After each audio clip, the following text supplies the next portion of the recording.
and welcome back to another episode of the Crazy Stupid Marketing Show, the show where we talk about all the crazy stupid stuff that people do in marketing and how you cannot do crazy stupid stuff, but instead do smart, meaningful, awesome stuff that's going to take you where you want to go.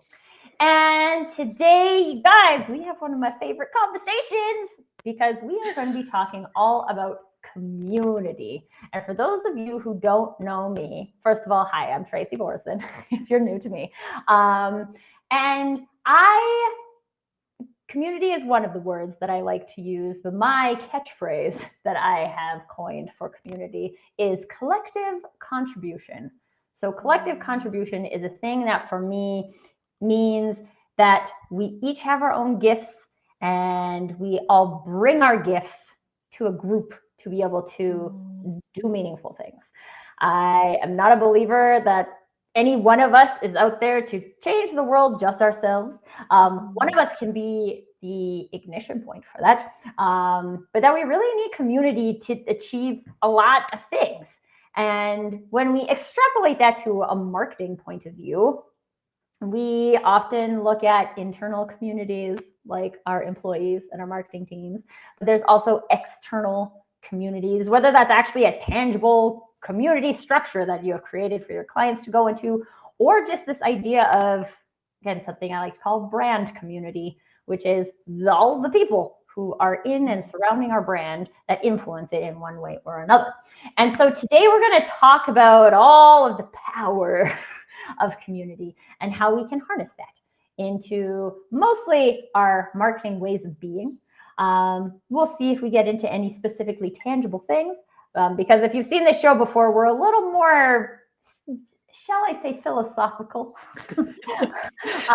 or conceptual than maybe a lot of shows that are trying to tell you exactly what to do. This is not what the show is about. The show is to give you new ideas, new opportunities to try on what might work for you and what might not work for you. And by no means will all of what we talk about work for you. So you do have to try it on. No matter how good your clothing store, not everything fits you. It's just Okay, so with that, let me introduce my lovely guest, Tammy, as part of the conversation today. So Tammy, can you tell us a little bit about yourself and why community is something that you're so passionate about? Yeah, I'm Tammy Zdunich, founder of the Well Collab. We are a feminine leadership community. We're a collab, so we really do try things on together. I guess we go into the store together, go into the change room, try things on. Just kidding. It's not totally like that. But yeah, the women who are attracted to the Well do tend to want to do it together. They're not interested in doing it alone. That's why they're coming to our community. We primarily meet in person. I felt like in person is really something that for me resonates for me personally. I tried the online thing. We do a little bit that we dabble in the online, but we're primarily in person. I also am a creative entrepreneur. So I've run my own business for 27 years in photography. And that's really how I've learned kind of the art of collaboration and community and the power behind that. As well, I have 3 teenagers. I have 13, they're 13, 15, and 18, and that is amazing. I'm really I really want them to know how to talk to strangers. I think that's like a really great aspect in marketing and just in meeting people, which essentially is what, marketing is, sharing what you're excited about. So yeah, that I married 20 some years, not 25 yet, 23 years, I think. So yeah, that's me. Oh, I love it. I love it also that we're teaching our kids how to talk to strangers instead of how not to talk to strangers. Because nobody ends up being very successful in marketing or sales if you never talk to any strangers. It's just not. It surprises me the number of business owners who are like, "Oh no, we can't connect. I don't know who you are." I'm like, "Well, how do you get to know people?" Everybody starts with you not knowing who they are. You didn't know anybody. Unless maybe you grew them yourself and you are their mother, right? Like that's the only way. And you still don't really know them. Like your kids, you're like, I don't feel like I know you. You would think that you would, but we don't really. No. Yeah. Also, I just want to say hey to Melissa, because Melissa is joining us. Great to see you, my friend. And for those of anyone else who's joining us, and also for Melissa and everybody who comes in throughout the conversation, while this might look like a conversation for just Tracy and Tammy, this is a conversation for all of us. So that's what that little comment section is for. Please share your thoughts, your experiences, your questions, insights, perspectives, whatever you would like to share today in there, and we'll pull them over into the conversation. It makes the conversation more robust for all of us. Mhm. Feel free to do that. Oh, and we have someone joining us from India. Oh, love it. It's just a username, so I'm not going to try and pronounce it. But if you'd like to share your actual name, we would love to call you out as well. Not in a weird way, but in a welcome to the show. Like in a meeting a stranger way. Right. Yes. Like we're all here meeting strangers and it's fun. Okay. So I want to kind of just dive into maybe some definitions here, Tammy, because we talked about community. You mentioned the word collab or collaboration. And so in your experience, what would you say is the like difference between those two things and or like a connection point between those two things? For me, community really is about like the relationships between the people, and for me it's a bit more of a slower growth. It's maybe more intentional. There's a purpose, and I would say actually there would be a purpose with both. So that would be a similarity with both would be there's like an intentionality with both of them and a purpose. Community for me really is like about the long term, and I'm willing to like work through the hard with community. I want to grow that for my people I can rely on, depend on, I know they're behind me, and everyone else involved in the community. So that is more the community piece. It's very like non-competitive and all those aspects. With collaboration, I tend to think of it more as like the power that it brings when you bring different brands together, or artists or creatives or entrepreneurs together. And actually, like I have found in my experience, the like almost like dangerous potential of collaborating with people, especially whether you're aligned or not. Actually, I don't think it matters. I think they used to think only work with aligned. Like you could work with aligned in like intentionality, like who you are, what you care about. But I think you don't have to, you can be complete opposite businesses. I think that's like super cool to bring other awareness to your business or to their business. And if you're kind of opposite, that's so fun. Like to just surprise people, like, why are those two collaborating? I think that's cool. So collaboration, and I find like in the creative industry, creative entrepreneurs collaborate so much with so many people, and they are so intentional about tagging everyone. Like it matters so much to make sure everyone gets credit for, and they're like, who else can we credit? Like the collaborations just get huge, and then you're getting all these followers and all these people, and sometimes I found like actually if I'm going to do collaborations, I have to be more careful because it takes so much energy, and post collab, like post, once you've actually put it out there, people get really excited. Yeah. Well, I think this is, I mean, I don't think there's a right or wrong answer to that question, which is my favorite types of questions on the show. And Melissa Davis is sharing intention, woot. I think we're all on that page. But I think too, it's interesting because very often words like that will get like kind of mixed and matched with each other. And to the point where we don't really understand for ourselves what is the definition of community to us and what is the definition of community to collaboration.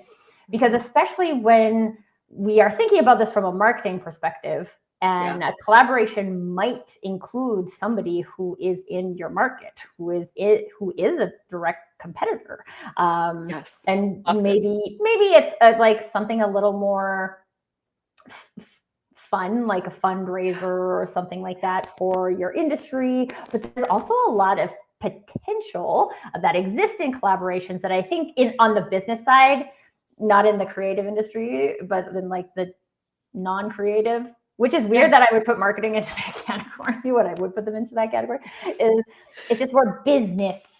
Yeah. Like the white collar business where people are like, oh no, we can't collaborate from that perspective. But then if you look at like what you're building from a more long-term like community perspective, and you're not participating in these types of collaborations, then what might that do to your long-term potential as a community? If again, you're defining it that way, everyone's going to define it their own way. But I think it's interesting to look at that again, if we're under the guise that we can do things, our business is here to do this thing, and we can do that thing, just us. But what more can we do? Yeah. if we are not just us. And Mhm. I would actually say, because I know you have a lot of people who come in and join the community, would you say that you see a lot of fear Mhm. or like standoffishness in people's Yeah. eagerness to collaborate? Yeah, I think it's very confusing. I know when we started 7 years ago, the Well Collab, people thought, oh, collaboration means no one's getting paid. And I was like, oh, let's just clear that up right away. Like sometimes, like we are essentially collaborating on this call, and yes, like I'm not getting paid. Like we're not getting paid, right? But we're collaborating, and we're doing it right now, and it's great. Yeah. But you can be paid and collaborate. I guess I just want to clarify that collaboration doesn't have, it's like a choice. You can choose. But I find it interesting because I'm in the creative world and in the corporate world. And I'm kind of like walking the line or maybe bridging them together in a sense. And I think there's like so much to learn from the creatives in the more corporate world. They're much more free. Like if you think of the beauty industry, even they're much more free to work with each other, work right beside each other, and be comfortable with losing a client to someone right beside them. Mm. And they have to work very hard at understanding that it's about the relationship they have with the person and then being comfortable letting that person go. So you learn like very early in the beauty industry or the photography industry or graphic design, I would say anything in those more creative fields, that it's okay to lose people, and it's okay when people like meet you and then they're like, that's not a fit, and they leave, and you become very sort of like desensitized in a healthy way, I would say, to letting them go and just being very friendly with them and being like you're still supportive of that person, but it's like was your client and now it's no longer your client. So I think in the coming from that world into the more corporate world and meeting a lot of business people. So the Well Club does, I would say we serve all the worlds. We serve the holistic, the health world, the creative world, the corporate world. They all kind of intermix together. And I think there's a lot of value in that, learning from each other. But the corporate world does not always understand what I'm saying. I'm like, no, there's no fear. It's okay. Mm. You can work directly, you can sit directly beside your competitor and share what you're doing.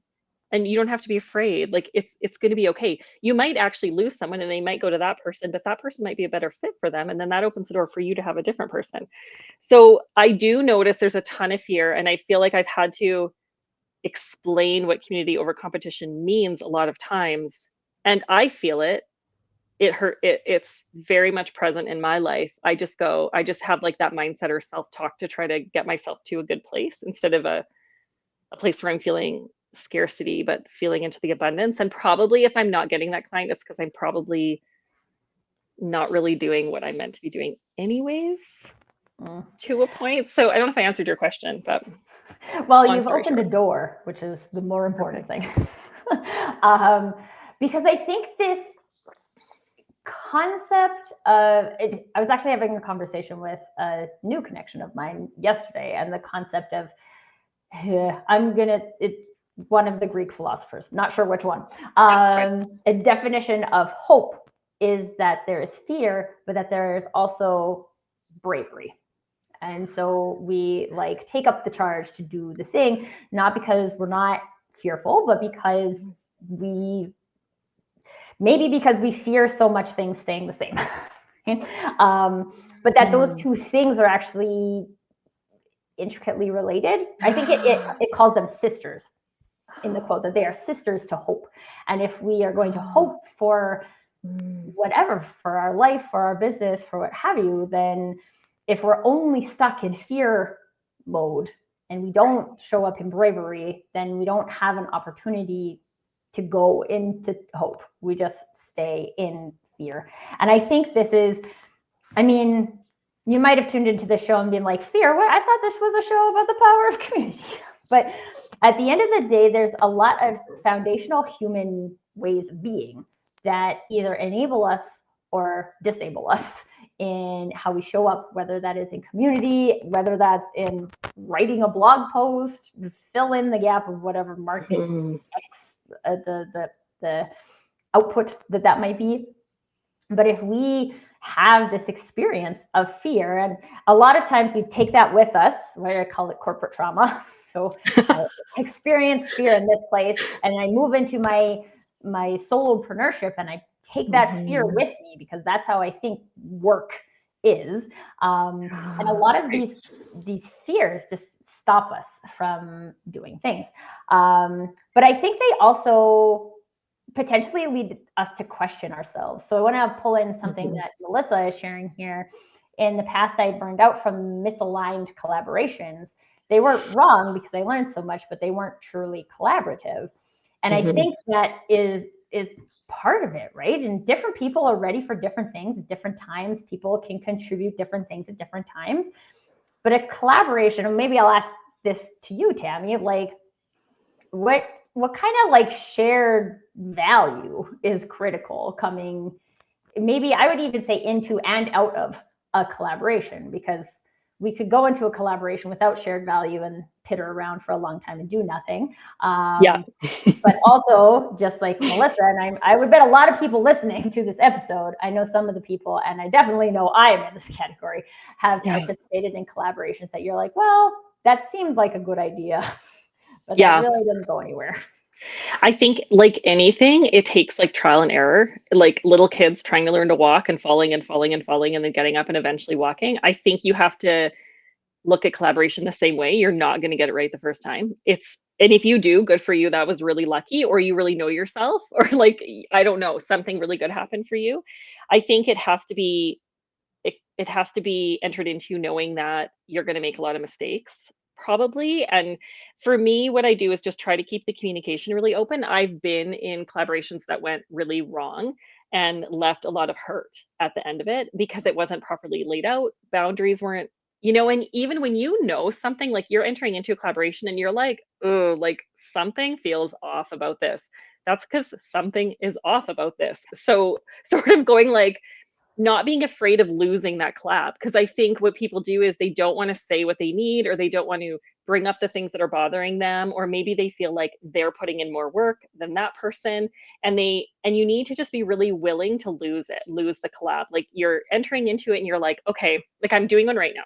I'll give you an example. I'm hosting an event right now, and this is only because I've done years and years and years of this. So I'm like, okay, I don't want to be responsible for any financial contribution. I don't want to be responsible for any ticket sales. I'm willing to do the link and the graphic design, and I'll put the event up there and advertise it to my audience with the Well Collab, but I don't want to be responsible for anything, because for me, like holding the responsibility of ticket sales, I mean, people are going to know probably watching this, like events, oh my goodness, the stress. Because you're putting so much into it, and then there's so much hope and fear and courage and all the things you're talking about. So I think really laying out there, I was like, are you comfortable doing this with me as a collab if I am not responsible for these pieces? Like I'm going to put my all into it, but I'm not going to hold that responsibility. Like I'm not going to put like a hat on my head where it's like it's all on me. So that was great. And like, so for her, the reason I'm doing it with her is she's a little bit older than me, and she is connected with a very different audience, and I'm connected with a very different audience, but we're very aligned in like values and the way we talk, and we just super like love each other and connected. And so we're trying this out, but it doesn't mean we ever have to do it again. And it might not be a fit after, and it might be like, man, that was hard. I learned a lot. But I think you don't even know like what you don't know. You don't even know what you don't like, or where it'll take you. I think that's the thing with collabs is you're gonna get burned sometimes, and it might not be for you. I just think that whole piece of hope, like that risk and the courage it takes, that is community. Like community and collaboration both are very difficult, but that's what we're missing, is that those true relationships and those hard conversations. Well, and I think this is something to like, earlier this year, I participated in a collaboration, and again, on paper, it made like so much sense. And me and this person like were totally aligned, but we present different like sides of the same coin, and we have different audiences. So let's go and do this. And the event that we ran, like I would call it a success. But one of the things that I realized as part of the process was that like I'm a fly by the seat of my pants type person, right? I'm a see who's in the room, feel the energy, speak to the energy. That is how I do it, which is why I don't tend to do workshops, because I can't guarantee what I'm going to talk about if that is how I do things. And my collaborator was like, what are we going to talk about at this time? And what are we going to talk about in this time? And we actually ended up making it work like quite well. So I'm like, how about you go create a structure that works for you? I will work within it. Won't bust it open. But I cannot guarantee what I'm going to say. And you trust me enough to let me in room with that, right? But I also think that type of self-awareness is something that sometimes we can only learn through collaboration. Like coming out of that, I was like, that's why I don't do workshops. Right. There's too much like manage the time, cover all the stuff, right? Like, and again, like my experience was like, we hit a like really important like point that people could like take away and do something with. And like, that's all I'm going for. I'm going for one thing that people remember about the day. Someone else might be like, no, that's not good. Like that. And neither of those are wrong, but the alignment. And I love how Melissa said they weren't truly collaborative. Right? I'm not really bringing my full self to the creation of this. But again, like it became so clear in the process, right? Like, okay, like love this person, love the event, not going to do it again. Exactly. And there needs to be no like no pressure, no contract, no, let's just see how it goes, see if we're aligned, see how we work together. Because I think you're often attracted to people in collaborations that are different than you. You're obviously attracted to that person, just like a partner, or a mate, or anything, a friend, because they're different than you and you like what they bring to the table and you don't have that yourself. So the structure and then your serendipity magic is probably like attracted to each other. And then I think it's like about that conversation where, okay, I can see that you're very structured and that makes you feel safe. And that's great because, I think that's great to have an outline, but within those times, I'm just going to bring my magic. And if that's not comfortable for you, that's totally okay. This probably isn't a fit. But that you're right, that you can't learn that without doing it. You can't learn these things without putting yourself out there. And I think for some people, they want to be really prepared before they go into something like this because they've had hurt or something's happened or they're just scared of how it's going to go. But the thing is, you have to take the leap. If you don't have to do this at all, and that's what I'm saying. But if you want, I always say this about this show, because this show, for anyone who's interested in being on it, the framework you get is here's your time, here's your day, show up, here's the topic. There's no preparing questions, mostly because when I invite people to the show, I trust them to bring their expertise. You get invited because I trust your expertise. Just come and bring that. That's all I'm asking you to do. But there's some people who have said, like, I'm not comfortable with that. And I'm like, that's okay. I'm not going to make you pre-prepare questions though. So if you're not comfortable with that, then this is not the show for you. But that is also then there's that like structure that you mentioned, right? Or the boundaries, and say like, you're not wrong and I am not wrong. And this is the boundary. Yeah, nobody's wrong. We just do things differently. And I think that's the thing too, is like not needing to be right. But when you share that with me, I was like, she's like, you're going to introduce yourself and then I'm going to like open up the floor from that. And I was like, sounds great. I'll just make sure I have something up here to say in the intro.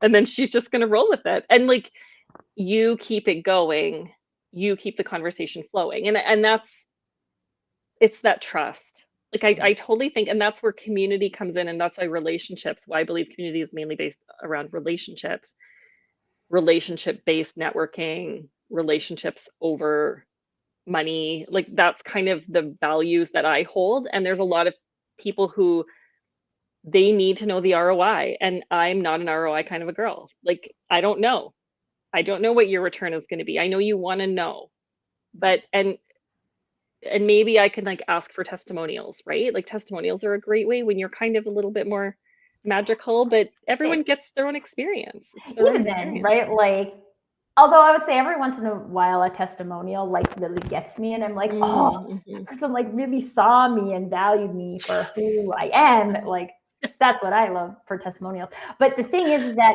a testimonial is still at the end of the day someone's experience of you, and that someone's experience of you is not bad, but it's not another person's experience of you. Exactly. And this is why Exactly. too, like I would say when I think about community, that that is big. It could be big. If that sounds terrifying for you, then it also can be small. But like I'm a Dunbar's number kind of gal, so I'm like 150. That feels about right. Where Yeah. you can keep like 150 people in Yeah. your brain at any given time, but not more than that. Right. But then there's also like this is I guess for me it always comes down to like an us, right? Instead of me feeling like me. And I wonder if some of the people who are joining us today have been in these collaborations where you felt like it was me carrying the team versus an us going somewhere. Oh, I Love to hear love your thoughts on that. that. Me carrying the team rather than an us going somewhere. And I think, you know what, Tracy? I think that for me has been where the collabs have failed, Mm, has been when I have felt like I'm carrying it. And then it's exhausting, or there's resentment, and you're like, okay, maybe it was just this. And I've done like multiple collabs with people where I'm like, okay, I'm gonna explain to them what I needed, and we'll work it through, and then we'll try another one, and eventually you learn before you even start that it's not going to work. You can just tell right away, this isn't going to work. But I am really driven, and I do work really hard, and I will carry things myself if I'm not having the support, and I will pull it off. And that's hurt me physically and mentally. So I don't do that anymore. I'm tempted to. I'm tempted, and I can notice when it's a temptation happening, and I need to like take a beat or take the weekend, really nail down what I need from this, and what they're like, sort of what I'm getting and what they need and what they're getting. And yeah. yeah. It's just very interesting again because I think a lot of us are kind of taught I specifically, so I'll use my own example, was fiercely independent as a kid, right? Like my dad taught me to take care of yourself and this is how you do that. And like I learned lots of good things and lots of good skills that way. Yeah.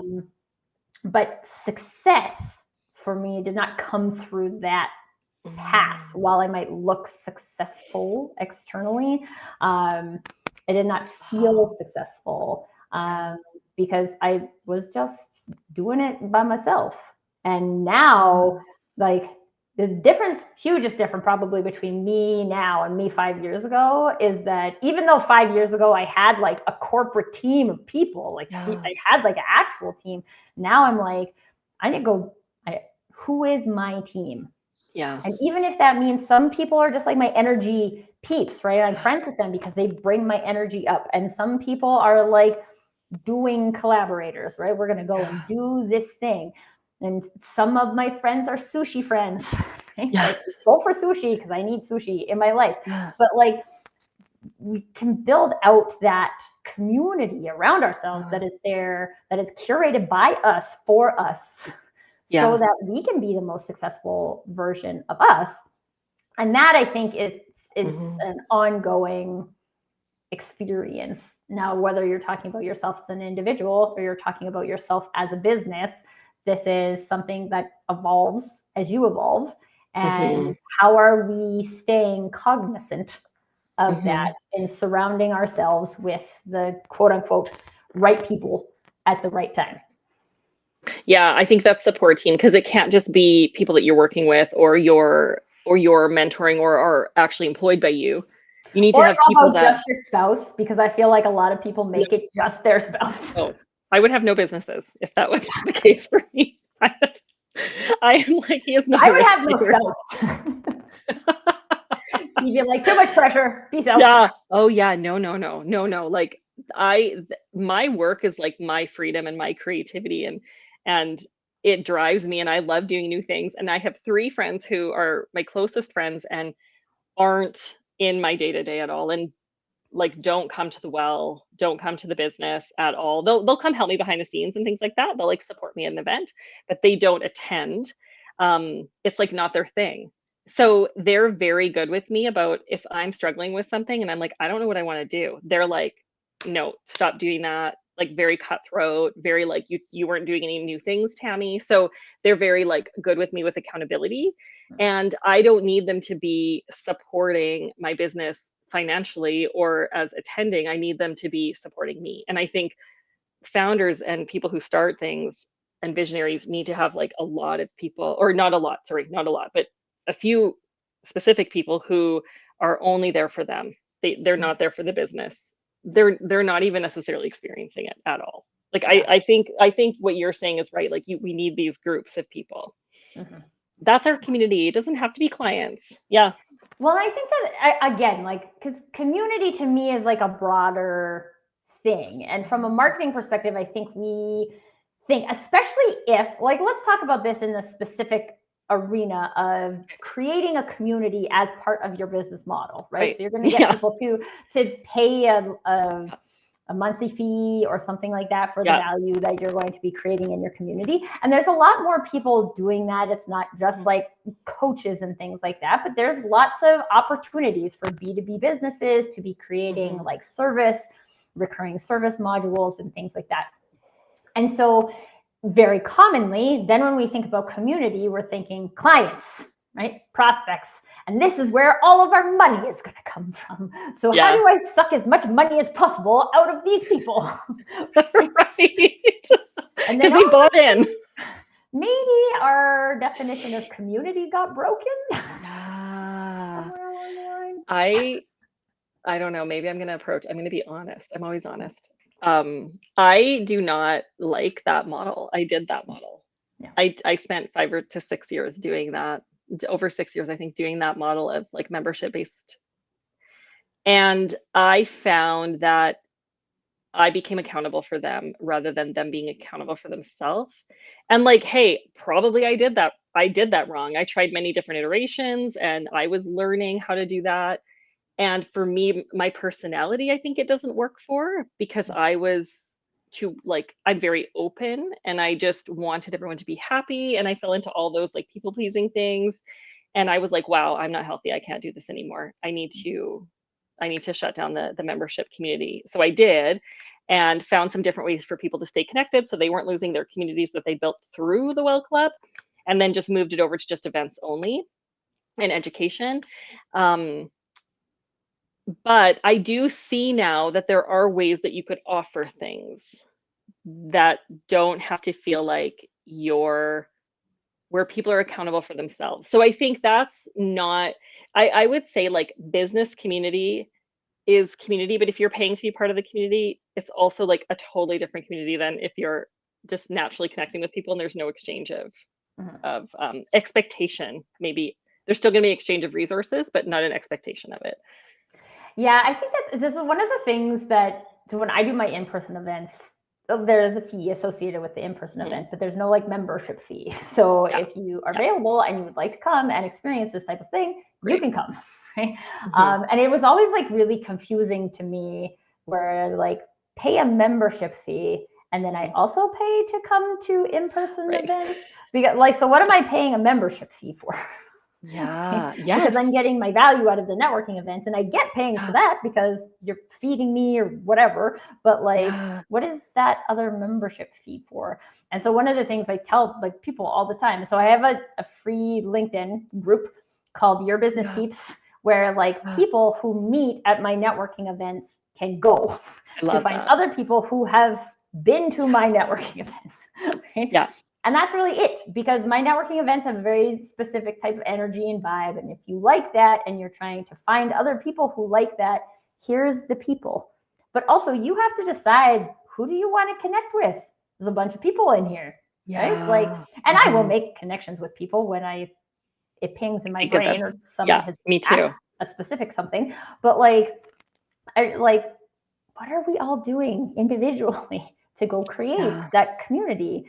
Because again, whether you're looking at this as just an individual person, or if you're like a marketer working inside a marketing department and you're trying to figure out, oh, how could we connect better with sales, or how could we connect better with customer experience or delivery or operations or design, or however people are creating their companies nowadays, HR. Yeah. Like that's community. Again, this is the whole underlying thing. And what if, from a marketing perspective, we were living in community? We came to work and we felt connected to our community. I love that. What do we think that would enable for us on our outbound efforts? Yeah. Same thing with salespeople. Right? Yeah. Like, if you already feel like you're in a community, I don't have to go out and try and desperately collect leads. Yeah. Right? I can work with my team. I can get help. I can get support. And that type of mindset, it changes the game. So again, there's places like the Well for people who are doing that, who are solopreneurs. But there's also like, you have people within your organization that might be able to be a community for you if you wanted to turn it on. Yeah, I don't think you need that many people. I think it's more just about the like intentional connecting with the person that's in front of you right now. Like they open, one person can open so many doors for you, and you don't know who's going to be that person who's going to do that. So it's like making those connections with people and really just like being focused on that person one at a time. And then you're just surprised at what comes. Like you didn't even expect it. I think expectations are such a killer of joy, of growth, of community. I think expectations make things, when people come into something with an expectation, that can make it really hard. And I'm not talking about collaboration right now, because I think with collaboration, you lay out those expectations ahead of time, so everyone knows what they are, what to expect. But with community, if you come in with an expectation, then people just feel like it's so transactional. And community needs to be like relationship based. And asking for help is great, like asking for what you need and getting to know that person. And then you come top of mind when someone says, hey, I need this person. And you're like, oh, Tracy does that. Have you heard of Tracy? You know, like to me, it's just like kind of like intentionally connecting a lot. Right. Yeah. With people you like, who are like you. Yeah. Oh man. Okay, I'm going back to the comments because there's two questions in there. Do it. But first of all, let's go see what John Morley is saying in here. Love the sense of community, even with competitors, and opening up the abundance that is possible. Abundance. Yes, we probably won't even get into that today. We might need episode 2. I do believe that collaboration means being open to share power. Power to 1, set an agenda, 2, make decisions, and 3, determine the collective external approach. People have to be open to that sharing. I think that John, I love that. John and Tammy, I should introduce you to. You guys will have all the things to talk about. John, I love that. I think it's like one thing that keeps coming to mind, and it came before and then it came back. Thanks, John, for reminding me, is we have to be okay with the other person like dropping the ball or making mistakes. So when a collaboration, like sharing the power means sharing the power to F it up, you know, like it's not just that you're sharing the power of perfection, of getting things right. Like you're like, I am letting you have, like, we're both letting each other have this and trusting. And it doesn't mean we're going to like do it perfectly. We're not going to execute it perfectly. We're going to do what we can do. And then we're going to learn from that. But I think that's it too. Like you can't hold all the power in collaboration. And that's what you were saying, Tracy, was you built things through sharing. Yeah. We build something. I know this. You know this. We're going together. We're going somewhere together. There's like, I mean, marketing in general, I think is a good test ground for this, right? Because we guess and we test. We think, we make a hypothesis, we try a thing, it doesn't work. I might have done this with a team before. I'm now trying it with this collaboration. It didn't work. Okay, that's good. It doesn't make me bad or misinformed. It means like that doesn't work for this team. And if we've committed to being this team, what can we do that is going to work for us? Not for you, but for us. It has to work. And there's always a solution. Like there's always a workaround, a solution to figure it out. Yeah. Especially with marketing. Get creative. All right. So we have actually 2 more questions. Okay. YouTube is lighting it up with the questions. Even if 2 collaborators are polar opposites, because you did mention that earlier, Tammy, what key parameters should they still share in common, and how do you actually identify those? Yeah, I think like before you even do anything, you have to get to the table and go like, what are you hoping to gain from this? Because I always try to narrow down to like one or two things. If I, even like when I go to Toronto, we have a chapter in Toronto and we host events there. When I go there, I think, okay, why am I going here? Okay, I'm going to see my CFO, Tahira, who I love, and spend time with her. So I want to connect further on my relationship with Tahira, and I want to gauge if there's any interest. That's it. I'm not going there to make thousands of dollars. I'm not going there to guarantee that we get all these followers or get the social media presence. Like I am going there for those two reasons. So when you're doing a collaboration, think, why are you doing this? Do you need money? Like, is this about growing your audience? And you have to get really, really honest with yourself and then very transparent with that other person. And it can't be like I have a list of 10 things. It can be like two things. I need this and I need this, because you can't really focus on more things than those things. And then the other person needs to agree to that. They don't need to have those same reasons. The reasons don't have to be the same, but they have to be like, hey, I get that and I support that. So Tahira would be like, okay, well, I want to do it because I'm really missing the community from Saskatoon. That was one of her reasons. And I want to meet more women who are similar to me in Toronto. Great. So she had her two reasons. I had my two reasons. I supported her. She supported mine. Let's move forward. Our expectations are set. We're not here to make money. We have an understanding that we're going to probably lose money on the plant to start. Well, and I think this is also an important thing to, first of all, we need to know our reasons, right? I think there's lots of times we think we know our reasons and we don't actually have very good clarity on our own reasons. So opportunity for us to go back and say like, okay, what are our actual reasons for this? And two, I always find that once you get clarity and alignment at that level, the thing to do actually makes sense. Yes. And one of the things that you like hinted to with the losing money, I prefer to call it investing money. Fine, investing money. Because we know a thing and we're investing money in a thing, right? So sure. We're investing money in building relationships and testing the community, yes, right? 100%. But yeah. In marketing, it is also very common to talk about ROI. Right? Yeah. And they're like, okay, well, we're going to do this event because then if we get 2 people registered, then we're going to break even and blah, blah, blah. But like, if that break even, blah, blah, blah part of the conversation wasn't actually connected to the reason and the value in doing it to begin with, it's nice and you can track that. But at the same time, the intention to deliver on that will actually be low. Versus if you're like, I want to test, I'm testing this. And I can come out of that and be like, I tested that.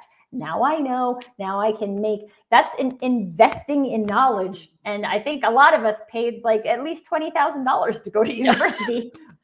Right. To invest in that.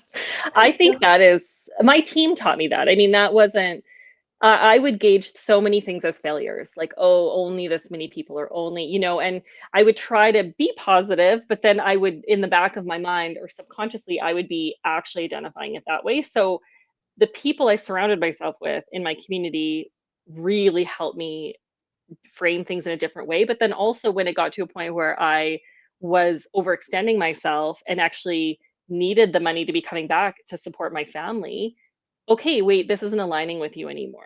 So now you need to switch gears. And it did come down to that. So I think it's just always like being aware of like how you're feeling. Mm-hmm. Absolutely. Okay, one last question, because I do think this one's really interesting. I'm going to frame the question in clients as community members. Okay. So paying clients. Okay. The question is, let me put it up here. How can we know which client is worth it to keep working with? So this is an example in a drop shipping business, and sometimes they get very rude when it's payment time. And I think, so, I mean, I have my thoughts about that, but I'd like to frame the question of what do we think could improve that scenario if we looked at the clientele as part of the community or treated them as part of a community, or dare I say that there were quote unquote belonging agreements that they had to agree to in terms of being part of this community, in terms of some of these more transactional things that come down the road. I find that interesting. Like, I think if someone's getting rude and upset, there's an expectation's not being met. So somewhere along the line, communication isn't something was miscommunicated or something was misunderstood. People could have said it, but they read it and differently based on their life experience and their own situation. Maybe I have a they're not nonprofit scenario right Yeah. now where we've been Yes. trying to explain health insurance to them for like a month, and Yeah. it's just not, we're Yeah. not being successful. For whatever reason, it's not being caught. So to me, it's one of those conversations where it's like, because I know that one toxic person can just ruin so much business, relationships, a company. So it's kind of going and saying, hey, like I've noticed that when it comes to payment time, you're having a hard time. Like it really feels like you're having a hard time. Like is money not flowing for your company? Is your company struggling? Are you feeling like the price that you're getting isn't what we agreed upon? Like what can we do differently to help support this situation? Because it's honestly, it's feeling really hard, and it's also then hurting the company and me and the company, and just being really like vulnerable and transparent about what's going on and saying like, I think probably based on like, and then if you can't resolve it, then I would say like, I think based on the the reaction and the way the conversation's going, I think it's probably not going to work to continue working together. And like, sorry, I'm sorry to do that, but that I just, because you can never sacrifice yourself and your health for your business is one of my core beliefs. We only have us if we're healthy. If we're not healthy, we are not here. So there's no point in making money if you're not here, because it doesn't make any sense. So It's I think not your money anymore. It's just always support yourself first when it comes to these things, because it's a business and it's not your life and it's not your health, and that's what really matters. So that's kind of where I go with that. I know that it's scary to lose clients and money, and especially if it's like a consistent client. So I would definitely go into the conversation first, just really honestly, like, hey, like this isn't feeling good. Is there something amiss? Like maybe they need support. Maybe they don't understand how to sell I don't really know what the dropship business is. So I'm thinking like maybe they don't know what to do then after. Maybe they need help. Maybe there's another company that you work with that could like talk to them and be like, hey, this is what we're doing. This is what we're finding is helping us. Like, I don't know what the problem is, Yeah, I always find it really interesting because I have found personally the majority of the time when someone's being rude to me, it actually has very little to do with me and 98% of what to do with them. And especially when you're asking for money, if someone's already having a bad day, you're probably going to get it. Right? Unfortunately. Hey, what's going on here? This isn't about me. But it's been really interesting for me. And honestly, I've practiced this more in my personal life. But just like having a conversation about like, hey, this isn't really what I'm going for in terms of like relationships. And you may not know, right? We talked about corporate trauma that can be all kinds of trauma. Like that person might think they have to be like that in order to get a deal or something like that. And coming into a conversation with them to do, well, Peter, it's like you knew what I was going to say. It's weird. What can we do together to create some solutions to this challenge? Peter and John. Peter has just gotten to the point where he reads my mind, and now it's creepy. We're good. We're friends. Thanks, Peter. You answered it. Why are we even here? Yeah, but I just need to read the comments. I don't need to think anymore. This concept of the phrase I use is co-creation, right? So often we think that we have to make up something and then someone else is going to come into it and it's going to be exactly what they hoped for, which will never happen because they didn't participate in creating it. Right. And so like we put all of this pressure on us, but if we open that up to say we have this power of community, my clients are part of my community. Yeah. How can I use them?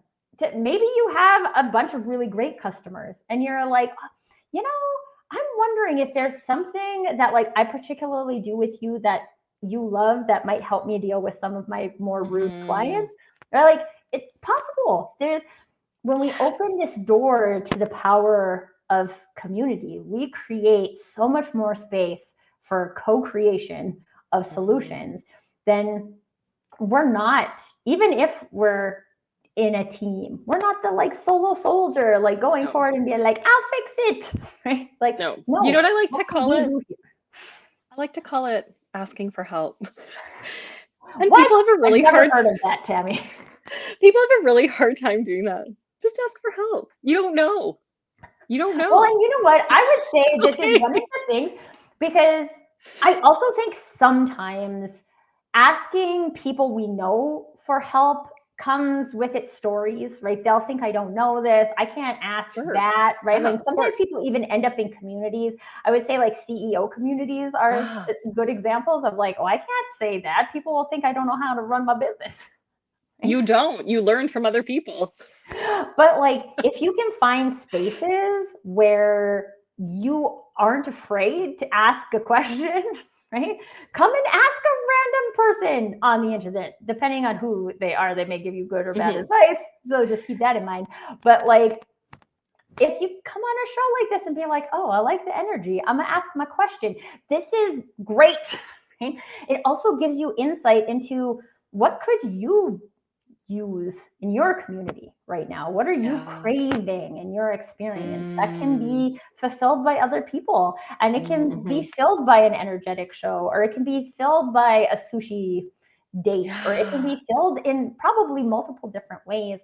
But Mhm. if we start to be able to identify, like, wow, I'm really feeling like I do need a non judgmental place where I can ask all my Yeah. stupid questions, like those Crazy are stupid nice. marketing. Yes, crazy, stupid marketing. This is why we're here. LinkedIn Um, group. your business I'm peeps. I'm joining that one. Your business peeps. I'm joining it. It's I good. can't believe There's why like, am I not in it yet? I don't So know, weird. because I'm Mm, lazy at sending invites, is why. It's Even when I okay. do my It's like okay. no pitch networking events, I'm like, you can join this, but I am like too lazy to have the link pre like organized and stuff. I love it. If you're watching this and you're interested in the link for your business piece, just message me on Yeah. LinkedIn and I'll send it to you. It's not like it's a closed group. It's just that Tracy isn't talking, not sending the I link get out. it. There's other things. There's so many things to do. I get it. I Listen, really like that idea of the LinkedIn. I might do that with the well for the feminine leadership. I might do that. I think that that is a great workaround for having a community without feeling like you're in charge to be constantly putting out all this content. Like it's, but it's also protected because the people are choosing to be a part of it because they know what you stand for and what the group stands for. right. And I Yeah. have to let people into it. So I don't just let Yeah, I any love that. strangers in. I love that. But it's also like this community is about networking, right? Yes. So I always like Yeah. people who ask to come in that are not connected to me. I Yeah. ask them to Huge. connect, right? Because this is what this is about, right? This is where you Yeah. practice the thing. Um, and you can come and hang out in a Facebook group or a LinkedIn group, but it's not going to do anything for you if you don't do No. anything with it. It's not magic. Yeah. I am, but it's not. Right. I'm You come Tracy and hang I'm out with magic. me and then you get magic. But I think like this is regardless again, whether we're talking about this for this show, we were talking about it in marketing. Actually, we were talking about Mhm. it in your life in general. But if the one thing you can do to take away from the show is just to look at like, where am I not feeling supported in my Mhm. community? And where might I look to find the Mhm. support that I'm looking for? I know that I would love to have a conversation with that about that. I'm sure Tammy would love to have a conversation Yes. with that. We also have a whole bunch of community-minded people in the chat there, folks. So if you're like, who should I connect with? You should connect with them. Connect with each Yes. other. Yes. You could do that. At least have a conversation, explore some thoughts. This is where we explore where we Mhm. actually need to go. We don't need to get to a destination today, but if we continue on the path, then we are well on our way. I love it. Tammy, if people are interested in getting connected to you, where is the best place for them to do that?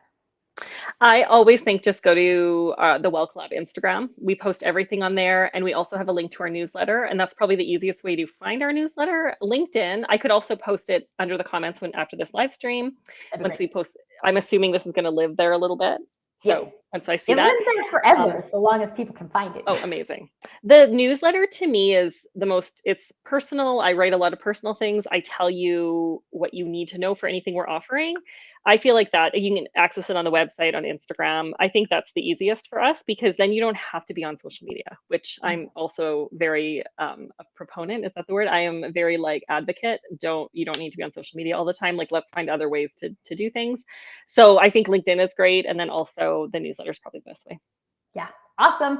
Tammy is tagged in the LinkedIn post of this, so you can click on her name and get to all of the pieces there. Or if you're like, I can't find Tammy because she only put her first name in the intro when she logged in to StreamYard, and you didn't remember her last name from the intro, then just reach out to me. I can connect you. We'll get you pointed in the right direction. But just like every time we come together on this show, if community, whether that's in marketing or in your life in general, is something that is very important in your experience right now, please don't let this be the last conversation that you participate on that front. Please let it be the first of many conversations, because the more people you chat to, the more likely you are to find exactly the person you need for your community. So please stay in that conversation. Okay, so quick run through. Thank yous to Peter, John, Melissa Davis, and Melissa P. And our group from YouTube. You guys were blowing up the comments today. So thank you guys so much for getting into the conversation. This is what makes it more enjoyable for me. Me too. Me too. And Tammy. So thank you so much for doing that. And until next time, everybody, permission to do you. See you later. Yay! Thank you.